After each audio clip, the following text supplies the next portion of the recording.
Hello student, today we continue our chapter how do organism reproduce. Reproduce वाले chapter में हम discuss कर रहे थे. प्रीवियस लेक्चर में हमने मेल रिप्रोडक्टिव सिस्टम और फीमेल रिप्रोडक्टिव सिस्टम डिस्कस किया था. आज हम स्टडी करेंगे हमारा सेक्सुअल रिप्रोडक्शन इन ह्यूमंस, कि ह्यूमंस के अंदर सेक्सुअल रिप्रोडक्शन कैसे होती है.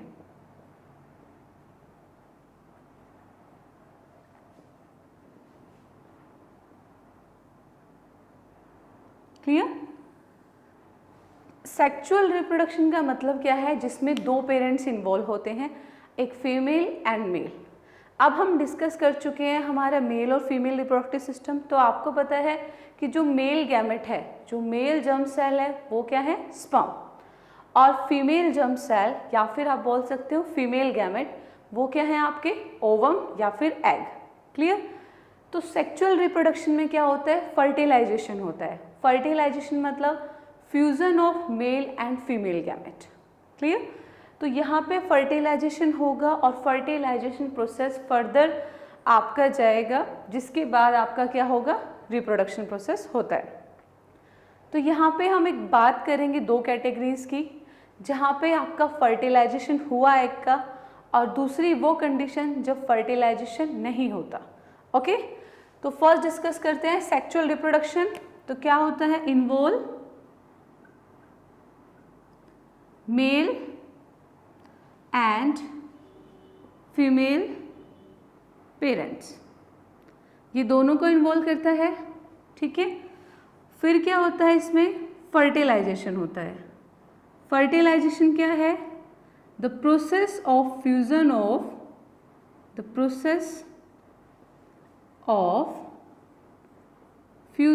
Of male and female gamete. Male और फीमेल गैमेट के फ्यूजन के प्रोसेस को हम क्या बोलते हैं? फर्टिलाइजेशन. क्लियर? ओके? तो हम डिस्कस करते हैं हमारा मेल गैमेट क्या है. मेल गैमेट या फिर आप बोल सकते हो male germ cell, that is sperm. Clear? Same female gamete,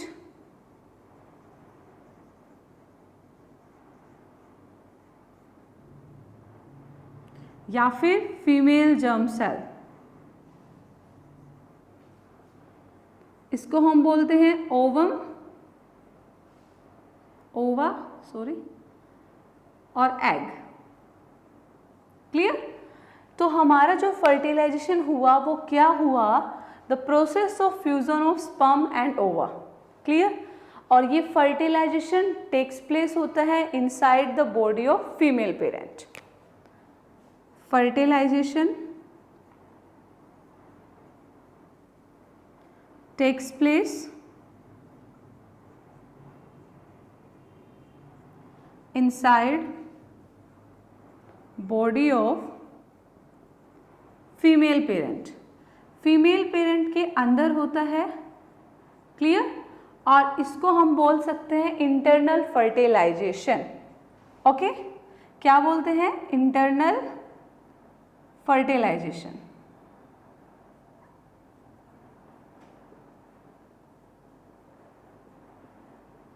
okay. तो यहाँ पे हमारे दो केस होते हैं, जहाँ पे हम क्या बात करेंगे कि एक जहाँ पे आपका एग फर्टिलाइज्ड हुआ है और दूसरी जहाँ पे एग फर्टिलाइज्ड नहीं हुआ. ओके? तो फर्स्ट हम देखते हैं, रब कर लेते हैं. मैं आपको फिर से एक बार रिवाइज करा देती हूँ. हम डिस्कस कर रहे हैं sexual reproduction in humans. Sexual reproduction में आपके दोनों पेरेंट्स इन्वॉल्व होते हैं, mail and female parents. Sexual reproduction में आपका फर्टिलाइजेशन प्रोसेस होता है. फर्टिलाइजेशन मतलब the process of fusion of male and female gamete. आपके मेल और फीमेल गैमेट का मिलना क्या कहलाता है? फर्टिलाइजेशन. अगर हम बात करें हमारे मेल गैमेट की, तो वो क्या है? स्पर्म. फीमेल गैमेट की बात करें तो वो क्या है? ओवा. क्लियर? तो ह्यूमन बींग्स में आपका फर्टिलाइजेशन किन चीज़ों का हुआ? Sperm and egg, that's mean ओवा. क्लियर? अब हमारे पास दो कंडीशन है. एक कंडीशन जहाँ पे फर्टिलाइज्ड हुआ आपका egg, when egg is fertilized, और second condition when egg is not fertilized. Clear? तो हम डिस्कस करते हैं।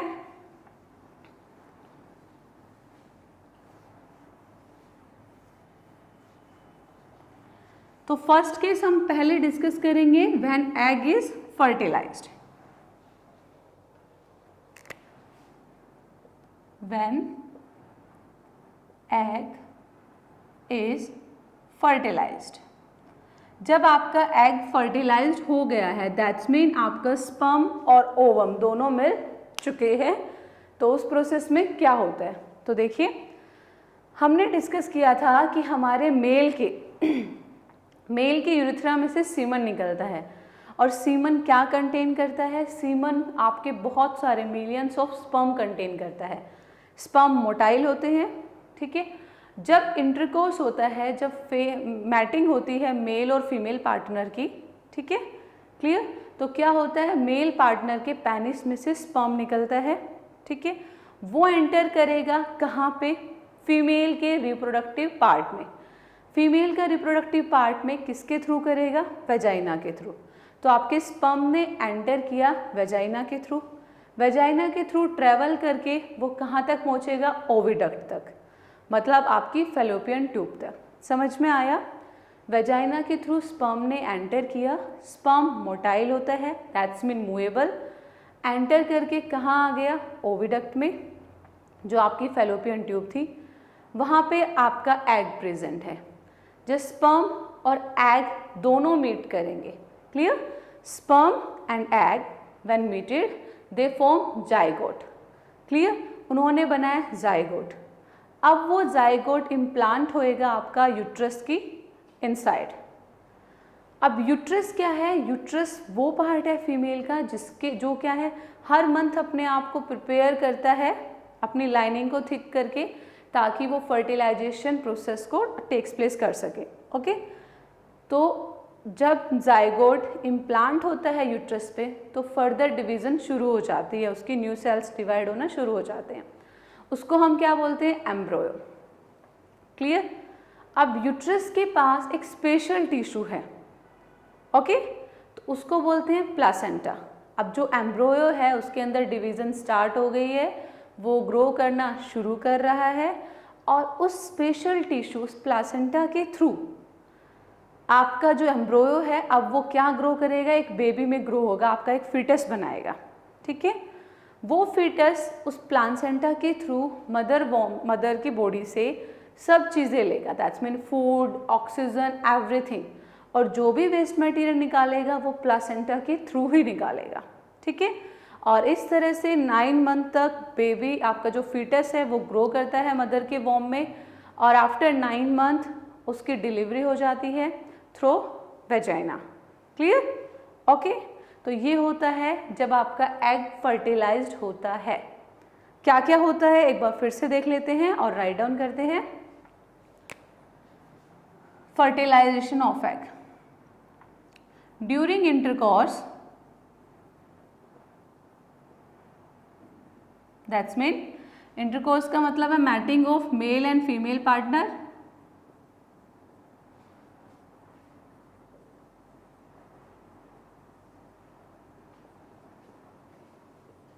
female partner. During intercourse, sperm from male partner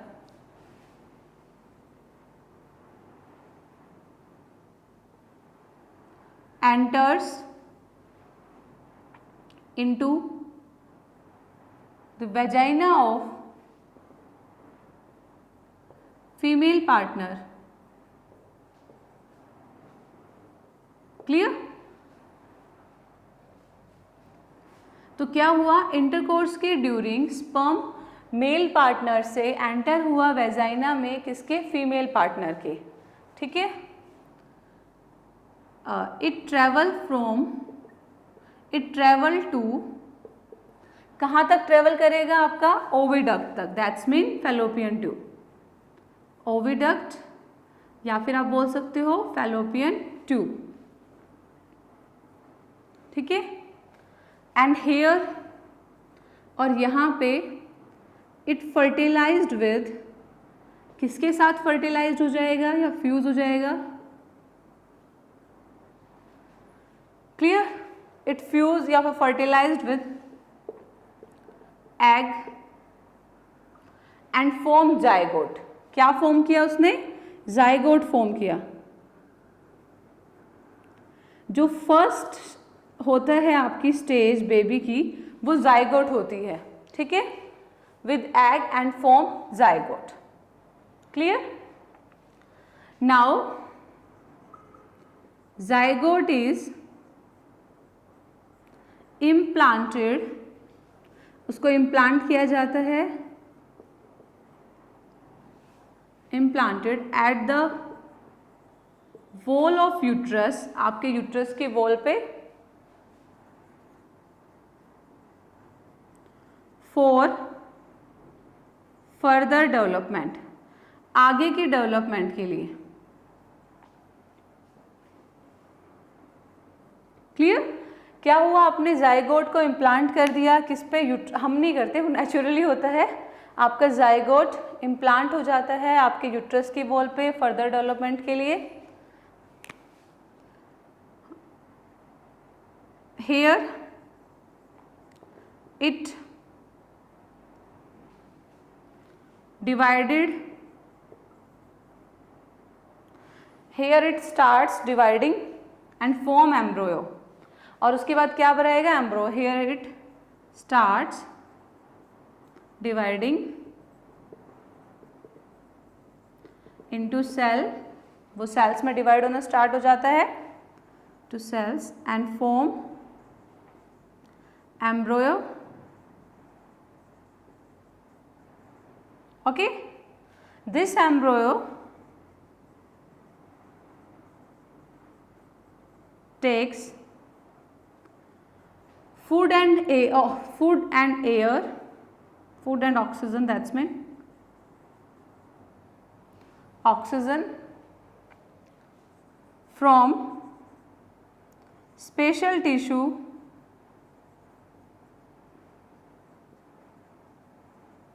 uterus, special tissue होता है यूट्रस का, known as placenta.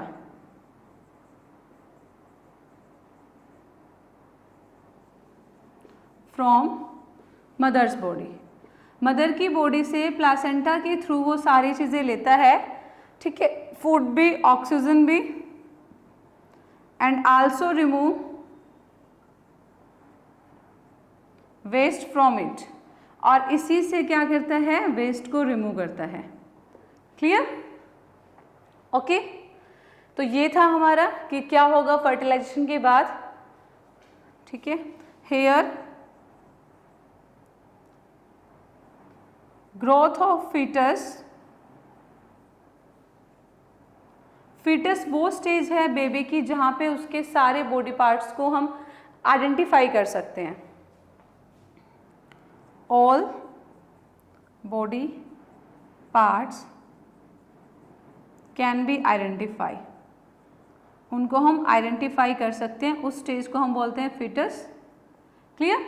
Hair growth of foetus takes place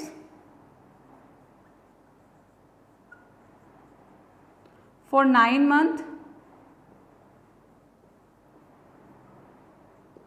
After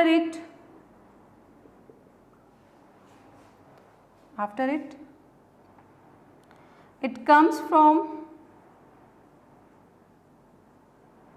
mother body through vagina.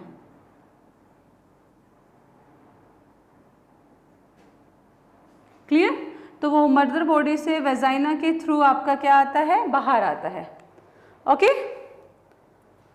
तो हमने क्या डिस्कस किया कि जब भी हमारा फर्टिलाइज्ड होगा एग, मतलब जब स्पर्म और ओवम मिलेंगे तो क्या बनाएंगे? जाइगोट। वो जाइगोट कहाँ इम्प्लांट होगा? यूट्रस पे। यूट्रस पे फर्दर उसकी ग्रोथ स्टार्ट होगी, वो एम्ब्रोयो में चेंज होगा, ठीक है। उसके बाद फीटस बनाएगा जहाँ पे हम सारे बॉडी पार्ट्स को एग्जामिन कर सकते हैं उसके, ओके। और फिर 9 मंथ के बाद वो डिलीवर हो जाता है मदर्स बॉडी से वेजाइना के थ्रू। नॉर्मल कंडीशन में ये होता है आपका, जब क्या होता है, जब आपका एग फर्टिलाइज्ड होता है। सेकेंड कंडीशन डिस्कस करते हैं, when egg is not fertilised.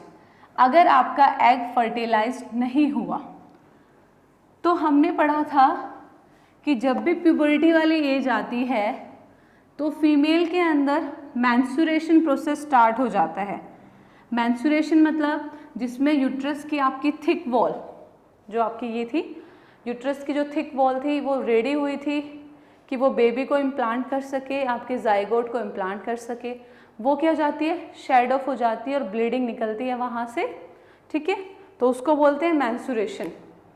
Second condition है when egg is not fertilised.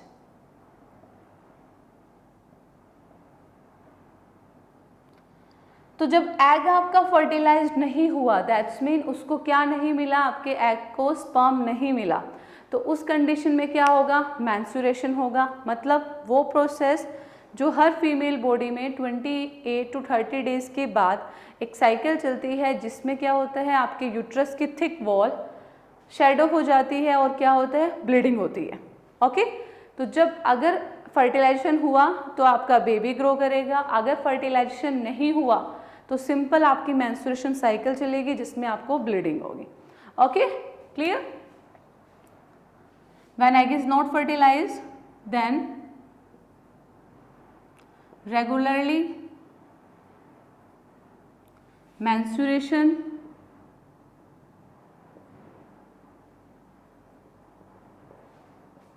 process takes place in female partner, in female body, ठीक है। तो फीमेल के अंदर नॉर्मली आपका क्या टेक्स प्लेस करेगा, आपका मेंस्ट्रुएशन टेक्स प्लेस करेगा। क्या होता है,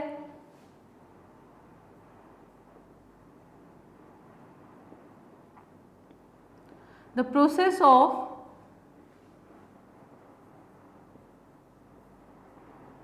शेडिंग वॉल ऑफ यूट्रस